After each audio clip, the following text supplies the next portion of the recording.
यवतमाळ जिल्ह्यात अनेक वेळा म्हणतो, जिथं दारू विक्री होते, गांजा विक्री होते, बलात्कार होते, मर्डर होते, मी या प्रशासनाला, इथल्या पालकमंत्र्याला, इथल्या आमदाराला, इथल्या खासदाराला आवाहन करतो तर भडवेगिरी करणं बंद करा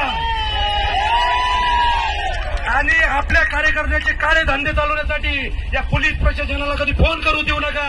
48 तासाच्या आत हा यवतमाळ जिल्हा, हा पोलीस प्रशासन स्वच्छ केल्याशिवाय राहणार नाही. फक्त गरज आहे स्वच्छ लोकप्रतिनिधीची. हे तिकडे पांढरे कपडे घालून मोठमोठे भाषणं देतात आणि लगेच फोन करतात, हे तिचा ट्रॅक्टर आहे, आपल्या कार्यकर्त्याचा सोडून द्या,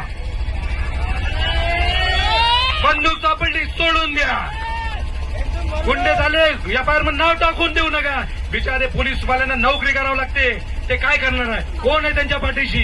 काही केलं नाही का गडचिरोली बदली?